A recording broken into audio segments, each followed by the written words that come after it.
All of our colleagues for making it out here and supporting our families. I'm always at a loss in terms of what to say because I come out year after year and I don't want to tell the exact same stories about what's going on. But this year I've had the opportunity, and I speak to a lot of university classes about autism, a lot of intro psych classes, 200 or 300 students at a time. Some of you I know in the crowd have been to classes that I've spoken at Ottawa U this year. And the theme of the presentation is expect more. And it's not just about autism, it's a lot about autism and telling the story about Jaden and how like Nicholas, he's been in an incredibly supportive environment where people have not only tried to find ways to make him happy, but they've also asked the question, what does Jaden have to contribute? What is he good at? Where is he going to have a future and be able to go work? Because he loves to work. In fact, when he's working, some of the things that he does, he loves to put laundry away. He works in the library at school and those kind of things. Many of you have heard me say that before. At the end of his shift sometimes, he'll cry because he's sad to be finished work. How many of you cry at the end of your shifts? Because you're sad that the day's over. Not too many, I'm thinking. So, the theme is expect more. And I just want to tell one story about the last year, something that I've noticed in Jaden that really, really has me thinking about the way that we approach research and intervention, all of the work that we do.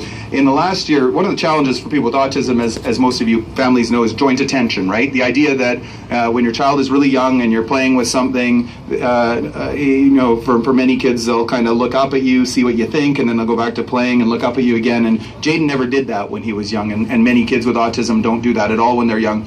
Jaden's now 19, and for the last year, when we're driving in the car, first off, Janae makes him sit in the back seat. She sits in the front seat. You can talk to her about that later. But Jaden loves sitting in the back seat, so it's okay. So he'll be sitting over my shoulder on this side, and all of a sudden I'll hear this, ba ba ba ba ba ba ba ba ba, and a tapping at the window. And it's not the safest driving thing ever, but I kind of have to look over and see what he's got his attention. So I have to say, yes, Jaden, that's a cow, because he saw a cow in the field and he wants me to notice that he saw a cow, and then he even wants to talk about it now. And then a few seconds later, it'll be ba ba ba ba ba, and I'll look over and there's a truck there, or a train, or an airplane. But this is a huge step forward for Jaden because he's never done this before. This idea of something capturing his attention and then really wanting to share with us what's captured his attention. So, we talk about things like neuroplasticity and, potential and all of these different things that we talk about.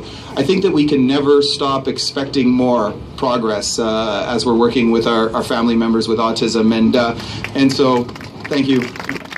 There's a few people who agree with that. Probably a lot of the parents would agree with that. And with that, I could talk for 3 hours on autism. I'm not going to do that. I'm going to go now. I'm going to just end by thanking you all so much for taking the time out of your day to come here, especially, and I always make this point, especially those of you that don't have family members with autism, that you would take the time out of your schedules to come here and support our families means the world to us. So thank you so much.